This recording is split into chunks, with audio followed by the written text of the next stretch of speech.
impossível falar sobre desenvolvimento sustentável no Brasil sem mencionar a maior floresta tropical preservada do planeta, a Amazônia. Ela tem papel decisivo na regulação do clima, no ciclo das águas e na fixação do carbono lançado na atmosfera, e, enfim, na sustentação da vida no planeta. Mas como preservar esse imenso patrimônio natural sem negar aos 20 milhões de brasileiros que vivem na região o direito a uma vida melhor? Como responder à demanda por desenvolvimento econômico e social de quem vive na floresta, sem romper o equilíbrio complexo e delicado construído pela natureza? Mais do que uma pergunta retórica, esse é um enorme desafio. No passado, produtos como a borracha foram capazes de alimentar ciclos de grande prosperidade na região. Mas seus benefícios, apropriados por poucos, em nada contribuíram para romper a miséria endêmica e as más condições de vida. E o que é pior, não constituíram alternativas sustentáveis capazes de valorizar a floresta viva diante da lógica predatória dos que lucram com sua destruição. Nossas melhores esperanças para virar esse jogo voltaram-se há algum tempo para uma receita que combina conhecimento, capacidade de empreender e uma vantagem competitiva com que o Brasil não foi capaz de lidar adequadamente até aqui: a extrema riqueza de vida na floresta tropical. Dos países mais ricos do mundo em biodiversidade, o Brasil está em primeiro lugar disparado. Especialistas estimam que nosso país concentra em torno de 1/5 do total de espécies do planeta. E pelo menos 20 mil delas existem apenas na Amazônia.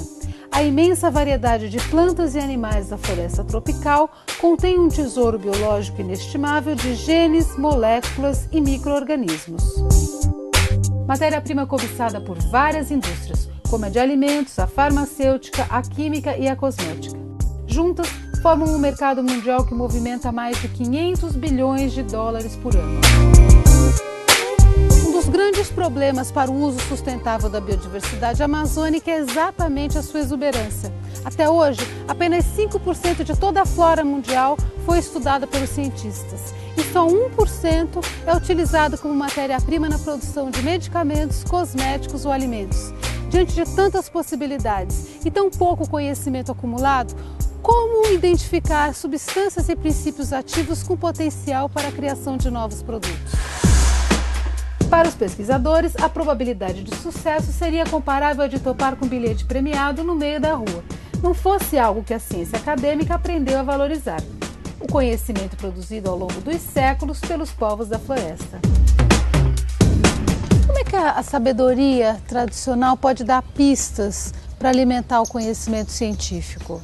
Eu acho que a melhor maneira de dizer isso é dando um exemplo que eu passei, né? Quando eu trabalhei entre os índios Craô, eles disseram pra gente que eles tinham um cigarro, que era um cigarro muito importante para eles, porque ajudava eles a dormir mais rápido, eles, as crianças, inclusive, da aldeia. E aí, o nome da planta que se usa nesse cigarro é Capran corriré-ro. Capran, na língua timbira, quer dizer tartaruga. Corri é a espinhela e ro é folha. Então é uma folha que te deixa tão lento quanto uma tartaruga. E aí, quer dizer, o nome popular, a planta, já remete à sua possível ação farmacológica. Mas o mais interessante é como eles descobriram isso, né? Eles perceberam que quando o veado consumia essas plantas, ele ficava mais lento e era mais fácil caçar, né? Porque eles caçam muito veado. Então, quer dizer, tem toda uma relação, quer dizer, pela observação da relação entre um animal e um vegetal, eles desenvolvem a ciência deles, digamos assim, e a gente acaba que aprendendo com a ciência deles e podendo, então, tentar desenvolver um medicamento ansiolítico, um sedativo com essa planta, por exemplo. Um passeio pelo mercado ver-o-peso em Belém dá a dimensão da importância desse conhecimento difuso transmitido ao longo de gerações. Aqui, ele se traduz em milhares de produtos utilizados no dia a dia de quem aprendeu a viver do que a floresta tem para dar.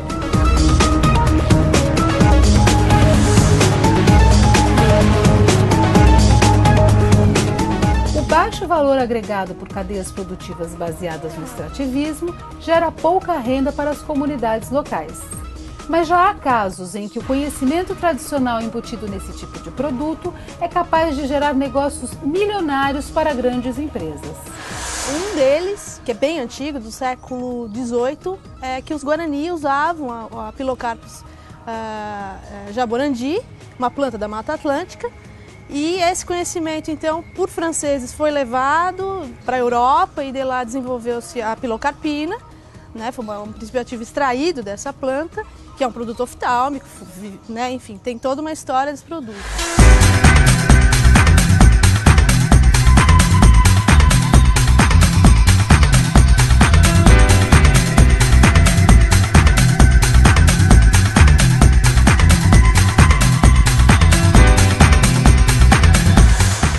Que é até mais interessante e é recente, os nativos indicaram uma planta, que é a Catharanthus roseus, para finalidade de doenças relacionadas com diabetes, coisas do tipo. No entanto, a empresa farmacêutica que estudou, investigou daí, do ponto de vista farmacológico, né, essa planta, percebeu que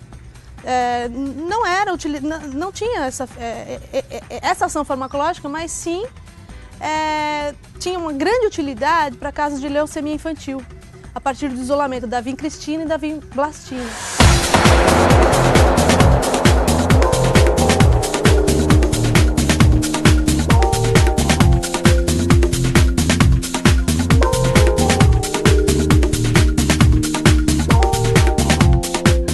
Pois é aí que a história começa a pegar. Como falar em desenvolvimento sustentável baseado nos ativos da biodiversidade em casos como esses, em que empresas se apropriam de conhecimentos tradicionais para desenvolver novos produtos e os lucros são repartidos apenas entre os acionistas? Era preciso definir novas regras para tornar mais justo o relacionamento entre as comunidades locais, as empresas e os pesquisadores. Foi o que fez o governo federal em 2001, com a edição de uma medida provisória para coibir a chamada biopirataria. O que diz a Lei de Proteção dos Recursos Genéticos do Brasil? A lei tem uma série de regras que visam implementar 3 princípios básicos. A proteção à biodiversidade como regra principal e a segunda, permitir que haja a garantia da justa repartição no contrato dos benefícios então obtidos com a exploração dessa biodiversidade e também que ele seja feito esse contrato a partir do consentimento prévio devidamente informado da comunidade. Muitas vezes é um tanto subjetivo avaliar o conhecimento. Como deve ser essa remuneração? A lei que regulamenta essa atividade prevê alguns elementos para tentar tornar objetivo esses conceitos. Por exemplo, uma participação na forma de royalties da exploração quando ela se dá economicamente. A transferência do conhecimento derivado do conhecimento tradicional, ou seja, aquele conhecimento que foi desenvolvido em laboratório, a comunidade teria de ter oportunidade de acesso a essa nova tecnologia, a esse novo conhecimento. Regras para remunerar o conhecimento tradicional, fortalecer as cadeias produtivas locais e integrá-las aos fluxos internacionais de comércio. Para muitos, era o que faltava para dar impulso a uma nova dinâmica econômica e social na Amazônia que propiciasse a todos a oportunidade de enxergar a floresta, não apenas a árvore.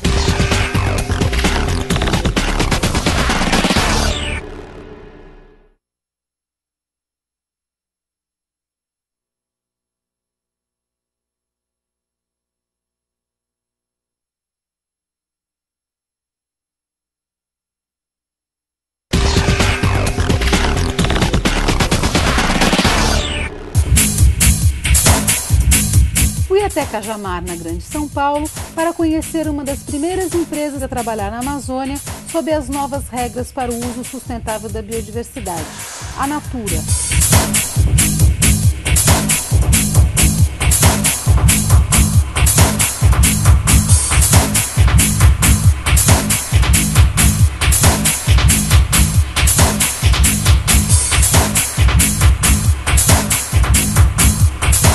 As ações da Natura integram a carteira do ISE, Índice de Sustentabilidade Empresarial da Bovespa. Para começar a conversa, quis conhecer a visão da empresa sobre o tema. O conceito de sustentabilidade, ele está inserido dentro da Natura desde sempre, desde a fundação. Então, se você retomar as crenças que estão presentes com a gente desde a fundação da empresa, já se fala em conceitos de sustentabilidade muito antes que isso tivesse esse nome. Então, muito antes que isso fosse formalizado como sustentabilidade, a Natura já falava de interdependência entre relações, de que tudo no universo está relacionado e isso, no fundo, né, acaba sendo refletido como um conceito, traduzido como um conceito de sustentabilidade. Né? E isso faz muito parte do dia a dia da empresa, está no DNA da empresa desde sempre. Pelas crenças, pelas próprias crenças, pelas atitudes das pessoas, principalmente da alta direção. Então você vê no dia a dia isso se refletir de uma forma muito concreta, no momento que você precisa tomar uma decisão e muitas vezes privilegiar alguma coisa. Você pode dar um exemplo para a gente? Olha, a própria estrutura da diretoria de sustentabilidade hoje é um exemplo de como como esse assunto é uma preocupação da empresa e como isso está permeado dentro da empresa. Então, a diretoria de sustentabilidade existe exatamente para garantir a permeação desses conceitos dentro da empresa. E o fato de existir uma estrutura dedicada e voltada para isso é sem dúvida um exemplo de que é uma preocupação da empresa. Qual das 3 dimensões da sustentabilidade econômico-financeiro, social e ambiental a Natura privilegia nas suas ações? O que a gente observa, olhando um pouco o histórico e olhando um pouco o mercado, é que em algum momento houve uma preocupação muito grande no sentido de permear o social e o ambiental para dentro da dimensão econômica. Então, garantir que as decisões econômicas também contemplassem aspectos sociais e ambientais. O risco que a gente corre e a grande preocupação hoje é não esquecer o econômico. Então, não fazer o social e o ambiental em detrimento do econômico. Porque se a gente faz isso, você não está sendo sustentável. O incentivo ao uso de refis pelo consumidor foi citado por Maria Helena como um caso em que a questão ambiental prevalece sobre a própria dimensão econômico-financeira da sustentabilidade. Em média, uma embalagem de refil tem de 50% a 54% menos material do que uma embalagem de produto regular. Embora o refil custe mais barato para o consumidor... 30%, né? Isso, 30%. Quando a Natura vende um refil, a quantidade de dinheiro que a gente coloca no bolso também é menor. Então, se a gente fosse olhar estritamente do ponto de vista financeiro, para a Natura é pior vender um refil do que vender uma embalagem regular. Perguntei a Maria Helena como a sustentabilidade se traduz em ações cotidianas na Natura. Tem várias ações, né? Então, falando primeiro do econômico, a Natura é uma empresa que o objetivo é dar lucro, né? Então isso é bastante claro para todo mundo. Quando a gente pensa no aspecto ambiental, existem N ações que estão relacionadas com isso. Então, desde o reuso de água, a otimização do uso da água, a questão do consumo de energia e mesmo desenvolvimento de produtos, focando produtos menos impactantes para o meio ambiente, produtos menos agressivos, o banimento de matérias-primas controversas, das formulações desses produtos e do ponto de vista social, uma série de ações tanto internas, né, de mobilização, de conscientização e envolvimento de colaboradores e fornecedores, como a questão do envolvimento da comunidade do entorno. Então tem ações que permeiam tudo, né? E essas ações elas acabam fazendo parte desse tripé e contemplando essas 3 dimensões. Algumas iniciativas são inovadoras, como a tabela ambiental publicada no rótulo dos produtos da empresa. A tabela ambiental ela tem, antes de mais nada, um componente educacional. Então, a ideia é que você, da mesma forma que os componentes nutricionais, você informe o seu consumidor do que tem dentro daquele produto e qual é o impacto que aquele produto causa no meio ambiente, seja por conta das embalagens, seja por conta da formulação. Então, a ideia da tabela ambiental é que o consumidor, ao conhecer o impacto que esse produto causa no meio ambiente, passe a nos cobrar um impacto menor. E passe a cobrar também dos nossos concorrentes esse impacto. Na entrevista, fiquei sabendo também que a Natura é uma das primeiras empresas do país a realizar um inventário de suas emissões de gases de efeito estufa. Quando a gente olha para a questão das emissões no Brasil, as emissões industriais representam uma parcela ínfima, é muito pequena, né? Só que independente disso, não dá para a gente fechar os olhos para as nossas atividades e para as atividades de toda a nossa cadeia de fornecimento. Então, quando esse projeto começou a ganhar corpo na Natura, a ideia desde o começo foi, não vamos olhar só para dentro. Porque se eu tenho um produto, existe toda uma cadeia de fornecimento por trás desse produto que também gerou gases de efeito estufa para que esse produto fosse feito. E por outro lado, quando esse produto quando ele é descartado, quer dizer, quando o consumidor já usou o produto e joga a embalagem fora, essa embalagem também vai gerar gases de efeito estufa ao ser degradada ou queimada ou, enfim, ou degradada num lixão. Então a preocupação da Natura é cobrir toda a cadeia do fornecimento. Então desde a extração da matéria-prima para fazer o plástico que vai compor o frasco até a degradação disso. Isso significa o que na logística de vocês? Isso significa, primeiro, um grande processo de redução das emissões. Então a gente sabe que tanto nas nossas operações quanto na operação dos nossos fornecedores, no transporte, enfim, existem uma série de ações que podem ser tomadas no sentido de reduzir essas emissões. Seja em uso de energia mais limpa, seja em combustíveis menos impactantes para o meio ambiente, né? Então a primeira ação é a redução. Agora, existe uma certa quantidade de emissão que não vai ser possível reduzir. Né? Quer dizer, chega uma hora que você reduziu tudo que é possível e aí não tem jeito. E a ideia de essas emissões que não são possíveis de serem reduzidas, elas serão compensadas ou por projetos de reflorestamento ou por projetos de energia mais limpa. Então a ideia é que nós vamos capturar todo o gás de efeito estufa que nós não conseguimos reduzir. No próximo bloco, a experiência da Natura na Amazônia.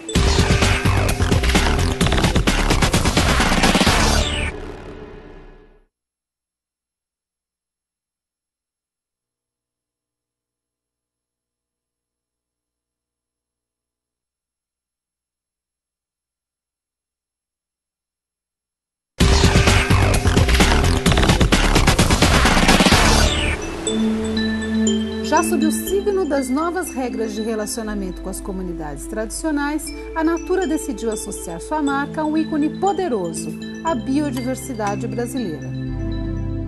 O uso da biodiversidade brasileira como uma plataforma de negócios foi uma decisão que a empresa tomou e que vem acontecendo desde o ano 2000. Então a ideia é investigar o uso desses ingredientes através de conhecimentos tradicionais, de histórias que as nossas avós contavam, de que as populações que usam isso há séculos conhecem. O que a Natura fez foi traduzir essas histórias para produtos. O primeiro resultado da nova plataforma de negócios da Natura foi o lançamento da linha Ecos, em 2000. O sucesso foi tão grande que levou a empresa a investir 16 milhões de reais para a construção de sua primeira fábrica fora de São Paulo, a unidade de Benevides, no Pará, inaugurada em maio de 2007. No centro da estratégia da Natura está a rede de relações comerciais estabelecida com 25 comunidades extrativistas da Amazônia. A gente faz duas coisas diretamente. Primeiro, a gente compra ativos da biodiversidade a preço diferenciado e a gente faz em algumas dessas comunidades, quando a gente acessa os ativos, regularização dos ativos perante um órgão federal chamado CEGEM. A Natura é líder nesse processo de regularização de ativos, que é, além do produto que você compra a um preço melhor que o preço de mercado, a gente faz um contrato de repartição de benefícios, que é um contrato onde a gente reconhece que aquele patrimônio genético, aquele material genético que a gente usa pertence a tal comunidade, por isso a gente vai remunerar, e recentemente o conhecimento tradicional também. Quer dizer, alguns dos conhecimentos de comunidades nós utilizamos na concepção dos nossos produtos, o que obviamente é difícil de medir, né? Porque o conhecimento tradicional, primeiro, ele é difuso, quer dizer, boa parte desse conhecimento pertence a muitas comunidades, e segundo, é difícil de que as comunidades se percebam como donas, né? Então a Natura é promissora, é precursora nesses contratos, né? Na realidade ela tem trabalhado muito nesse sentido. Como é que se calcula quanto de valor se deve atribuir a um conhecimento tradicional? Você vê, a legislação brasileira de acesso à biodiversidade diz que as empresas têm que ser justas e equitativas nesse processo. a decisão do que é justo e equitativo é uma decisão entre as partes, né? O que a comunidade acha que é justo e o que a Natura acha que é justo. A Natura decidiu que é um percentual da receita líquida dos produtos que volta para a comunidade. Então é uma forma da comunidade, quando a Natura lança um produto, ela receber, com o sucesso desse produto, ela também receber um percentual. E esse percentual é de quanto? Esse percentual é uma decisão entre as partes, é uma coisa que a gente não abre para o público em geral. Mas é uma discussão feita com a comunidade, é um contrato que é supervisionado pelo CEGEM, mas é uma decisão entre a Natura e as comunidades. Não se trata de uma questão pacífica. O tema da remuneração pelo uso do conhecimento já rendeu à Natura um processo na Justiça, movido em 2004 pelas ervateiras do mercado Ver-o-Peso. O que vocês aprenderam com a experiência do Ver-o-Peso? Foi um pouco traumática para a Natura? Você pode contar para a gente? Claro, claro. Foi traumática, primeiro porque a lei não era clara, né? Então, quando a Natura foi lá, o conhecimento tradicional associado ao patrimônio genético que a Natura pesquisou não estava claramente definido em nenhum lugar. A Natura fez a pesquisa, pagou os direitos de uso de imagem para aquelas mulheres herveiras que estavam lá, e elas começaram a reclamar de alguma coisa que não estava clara para ninguém. Elas reclamavam, puxa vida, vocês vieram aqui, usaram a gente, fizeram pesquisa aqui, não remuneraram a gente. Falou, a gente remunerou a imagem, mas não o conhecimento naquele momento. A gente voltou lá, eu participei da negociação naquela época, discutimos longamente com elas, primeiro para entender o que tinha acontecido, né? Desarmar espíritos. Segundo, para ver, bom, então, mas tudo bem, se vocês acham que você tem um conhecimento, por quê e quanto vale isso? Banho de cheiro que foi caracterizado como o conhecimento que foi passado para nós. Banho de cheiro tem na Amazônia inteira e no Nordeste também, né? Então o conhecimento tradicional do banho de cheiro, das ervas que nós pesquisamos lá, é difuso. E como remunerar conhecimento difuso? Porque a Natura ou qualquer empresa não pode remunerar um conhecimento difuso, porque outras comunidades podem vir reclamar do mesmo direito. Então a gente fez a segunda avaliação. Elas são provedoras de um conhecimento tradicional e a gente entende que elas, como provedoras, elas receberão então uma repartição de benefícios dos nossos produtos. Mas que também a comunidade de Boa Vista, onde nós compramos o ativo Piripioca, também vai receber. Então você vê, não é simples. Não é uma coisa assim, puxa, está na